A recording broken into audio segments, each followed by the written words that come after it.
नमस्कार. प्रजासेवा न्यूज चॅनलमध्ये आपल्या सर्वांचं हार्दिक स्वागत.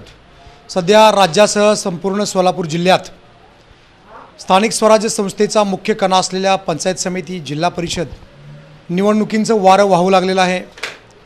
त्याच धर्तीवर राज्याचे उपमुख्यमंत्री अजित पवार यांची एक्झिट झाल्यानंतर प्रचार थोडा थंडावला, पुन्हा वेग घेतला आहे. आणि अशातच आपण सध्या दक्षिण सोलापूर तालुका या ठिकाणी पोचलो आहोत. या दक्षिण सोलापूर तालुक्यातील कुंभारी जिल्हा परिषद गट आणि गण याकडे सर्वांचं लक्ष लागलं आहे. ही लढत लक्षवेधी तर होणारच आहे, कारण या कुंभारी पंचायत समिती गणामध्ये अतिशय तरुण तडफदार उमेदवार रिंगणात आहेत. आपण पोचलो आहोत शिवसेना एकनाथ शिंदे यांच्या गटाचे तरुण तडफदार अधिकृत उमेदवार रोहित बिराजदार, अर्थाने सावकार अशी त्यांची या भागात प्रचंड ओळख आहे. आणि असं एक तरुण तडफदार व्यक्तिमत्व या भागाला मिळाल्यामुळे आणि उमेदवार म्हणून निश्चितपणे आज त्यांच्याकडे एक आपला कामाचा माणूस म्हणून या भागात पाहिलं जात आहे. आपण सर्वप्रथम त्यांचं स्वागत करूया. नमस्कार. नमस्कार. आपल्याला एक प्रश्न असा आहे की या निवडणुकीमध्ये आपण 2, 4, 5, 6 दिवस बघतोय किंवा याच्या अगोदरपासून आपल्या पक्षाला किंवा आपल्याला या पंचायत समिती गणात कसं वातावरण आहे? नमस्कार. आता सध्याला तरी वातावरण बरं वाटत आहे, पण हे निवडणूक अशी झाली आहे कुंभारीची पंचायत समितीची की नेता लोक विरुद्ध कार्यकर्ता, पूर्ण गाव सगळं BJP आहे आणि कार्यकर्ते सगळे एकनाथ शिंदे गटाकडं पळत आहेत, आलेले आहेत. तर हे नेता विरुद्ध कार्यकर्ता अशी ही लढत कुंभारीमध्ये पंचायत समितीला आहे. म्हणजे ही निवडणूक जनतेने, मतदाराने हातात घेतलेली आहे असं या उमेदवार आपले शिवसेनेचे रोहित बिराजदार यांचं ठाम मत आहे. एक प्रश्न असा आहे, याच निवडणुकीमध्ये चौरंगी लढत निर्माण झालेली आहे. जे मार्क्सवादी कम्युनिस्ट पक्ष आडम मास्तर यांनी या निवडणुकीमध्ये त्यांचा काही मतदार जे गोदुताई परोळेकर, रेनगर हा भाग याला जोडल्यामुळे त्या मताच्या जोरावर त्यांनी उमेदवार उभा केलेले आहेत आडम मास्तरांनी. तर त्या भागातील मतं आपण कशी परिवर्तित करणार, त्या मतांचं ध्रुवीकरण कसं करणार आपण? हे बघा, आता लोकशाही आहे. या अगोदर कधी मास्तरांनी निवडणुकीमध्ये भाग घेतला नव्हता कुंभारीच्या निवडणुकीमध्ये. आता लोकशाही आहे, सगळ्यांना निवडणूक लढवण्याचा अधिकार पण आहे. आणि रेनगरचे म्हणा, विडी घरकुलचे देखील मतदार पद्मशाली समाजाचे आणि मुस्लिम समाजाचे जास्त असल्याने मास्तरांनी त्यांचं मार्क्स कम्युनिस्ट पक्षाकडून उमेदवार दिले आहे. तरी देखील आडम मास्तर जरी उमेदवार जरी दिलेले असते तरी पण आम्ही पण त्या लोकांना, म्हणजे पद्मशाली लोकांना आणि मुस्लिम समाजाच्या लोकांना, दोघांना देखील आम्ही लोकसभेपासून, विधानसभेपासून आणि आत्तापर्यंत आमच्यामध्ये आणि त्यांच्यामध्ये देखील काही लोकांचा परिचय आहे. आणि परिचय होत होत आम्ही त्यांचं पुढचं सगळं आमचे मित्र कंपनी वगैरे सगळे मिळून आम्ही काम करत आहोत. आणि जास्तीत जास्त मतं आम्हाला कसे मिळतील यावर आम्ही फोकस करत आहोत. अगदी बरोबर आहे. जरी तो भाग आडम मास्तरांचा असला तरी आमचाही त्या ठिकाणी संपर्क आहे आणि निश्चितपणे तिथूनसुद्धा आम्हाला मतदान होणार असंही या ठिकाणी ठाम सांगितलेलं आहे. तर आपल्याला अजून एक प्रश्न आहे, या बिराजदार कुटुंबाला या कुंभारी मतदारसंघामध्ये एक बऱ्याच वर्षापासून या राजकारणामध्ये आपला एक दबदबा आहे. तर येणाऱ्या ह्या निवडणुकीतसुद्धा या एकनाथ शिंदे पक्षाकडून आपण धनुष्यबाण घेऊन लढत आहात, तर आपल्याला 100% या ठिकाणी विजयाची खात्री कार्यकर्त्यांच्या बळावर मिळेल असं वाटतंय? हे बघा, मी म्हटल्यासारखं निवडणूक आहे. निवडणूक म्हणजे कुस्ती आहे. बरोबर. कुस्ती म्हटलं की हार जिथे असणारच आहे. म्हणून कार्यकर्ते प्रचंड म्हणजे प्रचंड, त्यांचा जर उत्साह जर आता आपण बघितलं तर ते शब्दात वर्णन करू शकत नाही. एवढे कार्यकर्ते आमचे पळापळी करत आहेत. आणि स्वतः मी देखील, कारण का हे कार्यकर्त्यांविरुद्ध नेते लोकांचं इलेक्शन झाल्यामुळं आणि समोरचे कसं, आता मी प्रथमच इलेक्शनला उभारलेलो आहे. 7 तारखेला इलेक्शन आहे आणि योगायोगानं 7 तारखेला माझं स्वतःचं विवाह देखील आहे. पण ते विवाहाचं पूर्ण आमच्या घरच्यांवर सगळं भार ठेवून आपण पूर्वजापासून जे आलेलं आहे, आत्ता सर म्हटल्यासारखं आपलं कुटुंब कमीत कमी माझे आजोबा 20 ते 25 वर्ष या गावामध्ये सरपंच होते. माझे काका आप्पासाहेब बिराजदार ते देखील माजी उपसभापती आहेत आणि माझे आईसाहेब मीनाक्षीताई बिराजदार हे देखील दक्षिण सोलापूरला उपसभापती म्हणून होते.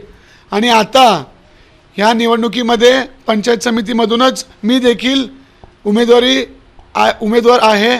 तर जास्तीत जास्त लोकांनी मला पाठिंबा द्यावं आणि नेता विरुद्ध कार्यकर्ता अशा या लढतीमध्ये सर्व लोकांनी मला सहकार्य करून मला पाठिंबा द्यावं ही नम्र विनंती. अगदी कार्यकर्त्यांनी जनतेनं निवडणूक हातात घेतल्यामुळे विजय निश्चित आहे. परंतु आधी लगीन कोंडाण्याचं मग रायबाचं याप्रमाणे स्वतःचं लग्न असतानासुद्धा त्याकडे न बघता, लग्न म्हणलं तर प्रत्येक लग्नाची तयारी करत असतो, प्रत्येकाला लग्नाचं एक आकर्षण असतो. परंतु स्वतःचं लग्न असून सर्वसामान्यांचे प्रश्न सुटले पाहिजेत यासाठी विडा उचलून सर्वसामान्यांसाठी रिंगणात उतरून स्वतःचा लग्नाचा विसर पाडून ह्या जनतेच्या प्रश्नासाठी कुंभारी पंचायत समिती गणातून हे तडमदार उमेदवार आपल्यासाठी रिंगणात आहेत. आणि आपल्याला एकच प्रश्न असा आहे की या भागासाठी आपण जे आकांक्षा सामाजिक संस्था आहे या माध्यमातून आजपर्यंत कोणकोणती आपल्या वडिलांच्या आईच्या माध्यमातून कामं झालेली आहेत? आपण आजपर्यंत आकांक्षा सामाजिक कार्यसंस्था या अंतर्गत बरेचसे आपण उपक्रम महिलांसाठी म्हणा आणि पुरुषांसाठी देखील बरेचसे उपक्रम आपण आजपर्यंत राबवत आलो आहे. उपक्रम म्हणजे नाबार्डचे कामं असतील, लघु उद्योग असतील, महिलांसाठी लघु उद्योग असतील, टेलरिंगचे कामं असतील. जेव्हा माझ्या आईसाहेब मीनाक्षीताई बिराजदार जेव्हा उपसभापती होते तेव्हा महिलांसाठी बरेच काही उद्योग त्यांनी स्वतःहून केलेला आहे. आणि पुढं जाऊन आपण देखील जर जनतेने आपल्याला कौल दिला आणि कौल देतील हे मी आशा बाळगतो. आणि कौल दिल्यानंतर युवकांसाठी आणि ज्येष्ठ लोकांसाठी आणि कुंभारी आणि घरकुलच्या लोकांसाठी आपल्याला काहीतरी वेगळं करायचं आहे. वेगळं करायचं आहे म्हणताना सगळ्यांना सोबत घेऊन आपल्याला काहीतरी एक नवीन जे काय नवीन कुंभारी नवीन घरकुल म्हणजे काय बाबा, एक रोल मॉडेल. कुंभारी म्हणजे एक रोल मॉडेल आपल्याला करायचं आहे. ते आपण रोल मॉडेल माझ्या एकट्याकडून न होता आम्ही सगळेजण युवक लोक निवडणुकीपुरता निवडणूक एकदा झालं तर आम्ही सगळेजण मिळून विरोधक आम्ही सगळेजण मिळून गावचा विकास आणि कुंभारी एक रोल मॉडेल करू हे मी सांगतो. अगदी निवडणुकीपुरतं निवडणूक करायचं आणि त्यानंतर सगळ्यांनी विकासासाठी झटायचं असाही मानस रोहित बिराजदार यांचा आहे. या ठिकाणी राहता असा प्रश्न राहिला, ज्या पार्टीतून आपण निवडणूक हातात घेतली ते एकनाथ शिंदे उपमुख्यमंत्री आहेत. नगर विकास खातं म्हणजे चावी त्यांच्याच हातात असल्यासारखे आहे. मग त्या माध्यमातून एकनाथ शिंदे उपमुख्यमंत्री आहेत, त्यांनी लाडकी बहीण योजना सुरू केली. या लाडक्या बहिणींचा आपल्याला कसा प्रतिसाद मिळतोय? नक्कीच राज्याचे उपमुख्यमंत्री एकनाथभाई शिंदे साहेब आणि आपले मार्गदर्शक माननीय माजी गृहराज्यमंत्री सिद्धारामजी म्हेत्रे साहेब यांच्या मार्गदर्शनाखाली आम्ही घरोघरी जे लाडकी बहीण योजना आपले शिंदे साहेबांनी काढलेलं आहे, घरोघरी महिलांना आम्ही खास महिलांना घराबाहेर बोलून आणि आम्ही घरात जाऊन त्यांच्यापर्यंत हे मेसेज पोहोचवतो आहे की लाडकी बहीण योजना हे शिंदे साहेबांनी मुख्यमंत्री असताना ही योजना काढलेली आहे. म्हणून तुम्ही आमच्या पाठीशी राहावं असं आम्ही मतदारांना विनंती करतो आहे. आणि काही त्यांचे महिलांचे देखील काही समस्या होते की 1 महिना झाला, 2 महिने झाले, 3 महिने झाले आमचे अजून आलेले नाही आहेत. ते KYC अपडेट केले नसल्यामुळं त्यांचे आलेले नाही आहेत. आणि भविष्यामध्ये त्याचं देखील आम्ही एक शिबिर ठेवून KYCमध्ये कसं बदल करता येईल ते बघून आम्ही त्यांचं देखील जे काय राहिलेले प्रलंबित 2-3 महिन्याचे जे योजनेचे पैसे राहिलेले आहेत ते पण आम्ही त्यांना परत मिळवून देऊ. अगदी लाडक्या बहिणींसाठी राहिलेले सुद्धा कामं आम्ही करणार आणि लाडक्या बहिणींचा आशीर्वाद शिवसेनेलाच मिळणार असंही यांचं ठाम मत आहे आणि तो मिळेलच. परंतु एक प्रश्न असा आहे, रोड मॉडेल जो आपण म्हणाले मॉडेल करू, मग मॉडेल करत असताना आपण विजयी झाल्यानंतर प्रथम प्राधान्य कोणत्या कामाला देऊ इच्छिता? हे बघा आता कसं आहे, विजय झाल्यावर पहिल्यांदाच मी इलेक्शनला आता उभारलो आहे एवढं, आणि नवीन आहे. आणि राजकारण म्हणजे काय माझ्या घराण्यासाठी राजकारण काय नवीन नाही आहे. माझ्या आजोबांपासून हे आलेलं आहे. माझे आजोबा 1985ला कैलासवासी विश्वनाथ शिवशंकर बिराजदार हे आमदारकीला उभारले होते दक्षिण सोलापूरमधून. अवघ्या काहीशी थोड्या मताने त्यांचं थोडंसं इथं पराभूत झालं, पण त्याचं आम्ही जिद्द न सोडता परत त्यांनी नंतर इलेक्शन लढून APMCला त्यांनी संचालक होते, आपल्या सिद्धेश्वर साखर कारखान्याला व्हाईस चेअरमन होते. आणि त्याच्यानंतर आप्पासाहेब बिराजदार माझे काका उपसभापती होते, मी मगाशी म्हटल्यासारखं आईसाहेब पण उपसभापती होते.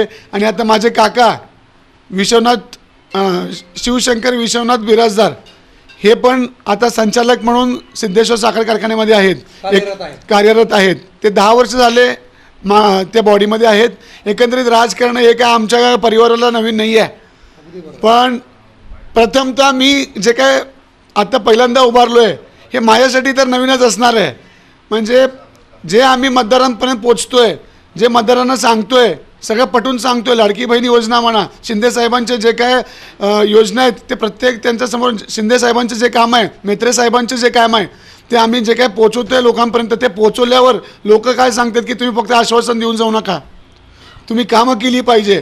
कामं त्यांचे कामं सांगतात. जे काय समस्या आहेत, समस्या म्हणजे एकंदरीत घरकुलमधले खूप बिकट परिस्थिती आहे. घरकुलमध्ये ड्रेनेजचं काम खूप विचित्र प्रकारचं आहे. एकमेकांचे भांडण, आजूबाजूचे लोक आज किती गुण्यागोविंदाने असलं पाहिजे ते घरकुलमध्ये आपल्याला बघायला मिळत नाही. ड्रेनेजचं पाणी एकमेकांच्या घरासमोर जर गेलं तर ते भांडणाचं मूळ आहे. तर ते ड्रेनेजचं एक प्राधान्य ते काम आपण करायचं मानस आहे. त्याच्यानंतर रस्त्यांचं देखील काम आपण एकनाथ शिंदेसाहेब नगरविकास खातं त्यांच्याकडे आहे. तर जास्तीत जास्त निधी आपल्याला कसं मिळवता येईल आम्ही हे विचार करून एकदा ड्रेनेज आणि एकदा रस्त्याचं काम जर घरकुलमध्ये झालं आणि कुंभारीमध्ये देखील झालं तर एक रोल मॉडेल बनल्याशिवाय, कुंभारी एक रोल मॉडेल बनल्याशिवाय राहणार नाही. नगरविकास खातं एकनाथ शिंदे यांच्याकडे असल्यामुळे निश्चितपणे मोठ्या प्रमाणात निधी आणून या कुंभारी पंचायत समिती जिल्हा परिषदचा एक चेहरामेहरा बदलून रोड मॉडेल कडू असंही आपल्याला शेवटी बोलताना रोहित बिराजदार यांनी सांगितलं आहे. व्हिडिओ जर्नलिस्ट प्रवीण साकासह मी दादासाहेब नीळ, प्रजासेवा न्यूज, दक्षिण सोलापूर, कुंभारी.